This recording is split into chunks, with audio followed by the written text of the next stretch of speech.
జై గురుదేవ్. ఓం శ్రీ సాయిరామ్.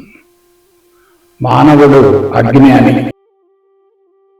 దివ్యాత్మ స్వరూపులారా, తనను గురించి తాను తెలుసుకున్న వాడే జ్ఞాని. అందుకు భిన్నంగా ప్రపంచాన్ని గురించి, అందరి వ్యక్తులను గురించి పరితపించే వారంతా అజ్ఞానులే. ప్రస్తుతం ప్రపంచమంతా అజ్ఞానుల మయమే. అందుకే ఏమీ తెలియని ఆటవిక మానవుని కన్నా అన్నీ తెలిసిన ఆధునిక మానవుడే అతి భయంకరమైన సమస్యలను ఎదుర్కొంటున్నాడు. అజ్ఞానం అంటే జ్ఞానం లేకపోవడం కానే కాదు, తనను గురించి తాను తెలుసుకొనలేకపోవడమే.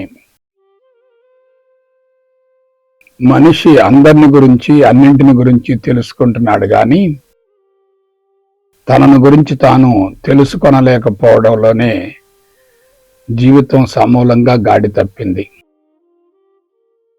తనలోనికి తాను పయనించిన వ్యక్తి పరిపూర్ణుడవుతాడు.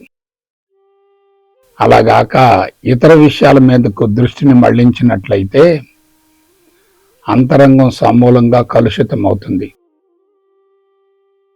ప్రస్తుతం మానవుని అంతరంగమందలి సమాచారం అంతా తనకు సంబంధించినది కానే కాదు. అదంతా సమాజానికి, ప్రపంచానికి, ప్రకృతికి సంబంధించినదే. దానివల్లనే మనిషి అన్ని విధాలా బలహీనపడుతున్నాడు, సమస్యలను పెంచుకుంటున్నాడు. అందువలన భౌతికపరమైన జ్ఞానాన్ని సేకరించే ప్రతి వ్యక్తి అజ్ఞానిగానే పరిగణించబడతాడు. తనను గురించి తాను తెలుసుకోగలిగితేనే పరిపూర్ణ జ్ఞాని అవుతాడు.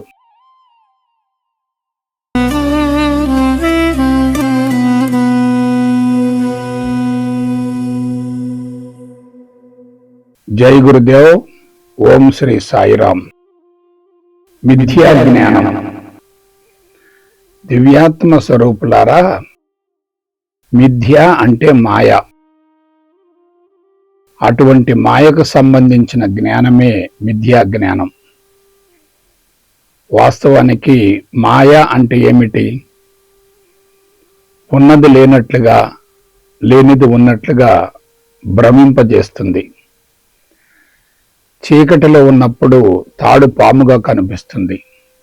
ఎందువలన? చీకటి వలననే కదా. అసలు చీకటి అంటే ఏమిటి? అజ్ఞానమే, అంధకారమే. అలాగే మనిషి కూడా మిథ్యా జ్ఞానాన్ని అనూహ్యంగా సేకరించుకుంటున్నాడు. దానిని వాస్తవంగా భ్రమిస్తున్నాడు. తాడు ఎన్నటికీ పాము కానే కాదు కదా. కానీ అజ్ఞానంలో ఉన్న వారికి మాత్రం అది పాముగా కనిపిస్తుంది. ప్రస్తుతం మానవులంతా అజ్ఞానం అనే అంధకారంలో ఉండి తమను గురించి తాము తెలుసుకునే ప్రయత్నం చేయడం లేదు. సృష్టిలో మార్పులు చెందేది ఏది శాశ్వతం కానే కాదు.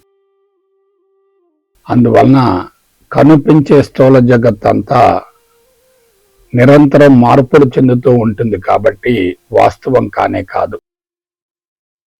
అయితే అందరూ దానిని వాస్తవం అనుకుంటున్నారు. అటువంటి అశాశ్వతమైన మిథ్యా జ్ఞానాన్ని సేకరించడం ద్వారా మనిషి కూడా మాయలో ఇరుక్కుపోతున్నాడు. జీవితాన్ని సమస్యాత్మకం చేసుకుంటున్నాడు. అంతకు మించిన దురదృష్టం మరొకటి ఏముంటుంది? కాబట్టి మిథ్యా జ్ఞానాన్ని అవాస్తవమని వదిలివేయగలిగితే సత్యం బహిర్గతమవుతుంది.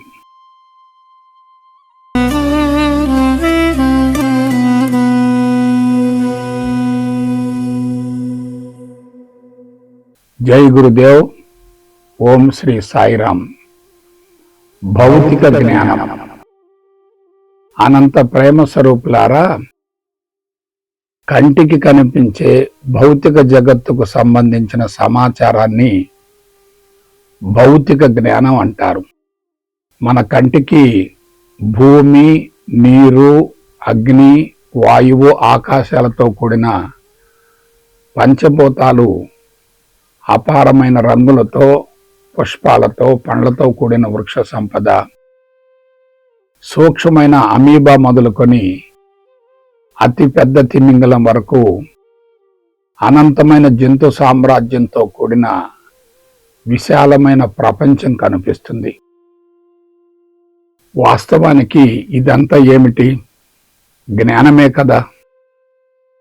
అసలు భౌతిక ప్రపంచమే లేకపోతే మనిషికి జ్ఞానం ఎక్కడి నుండి వస్తుంది? మనిషి అంతరంగంలో సంస్కారాల రూపంలో భద్రపరచబడిన సమాచారం అంతా జ్ఞానమే కదా. భూమండలం అంతటిలో మానవుని ప్రత్యేకత ఏమిటంటే జ్ఞాన సముపార్జన గావించడమే. దానిని జ్ఞాపక శక్తి రూపంలో అంతరంగంలో, సంస్కారాల రూపంలో భద్రపరచుకోవడమే. ఇతర జీవజాతులకు అటువంటి అవకాశమే లేదు. అందుకే మానవుడు సమస్త భూమండలం అంతటిని ఆక్రమించుకోగలుగుతున్నాడు. మిగిలిన జాతులకు మనస్సు లేనందువలన సమాచార సేకరణ జరగడం లేదు. అయితే ఈ భౌతిక జ్ఞానం వలన మనిషి అంతరంగం పూర్తిగా కలుషితమై శరీరం బలహీనపడుతుంది, జీవితకాలం కుదించబడుతుంది. గమనించండి.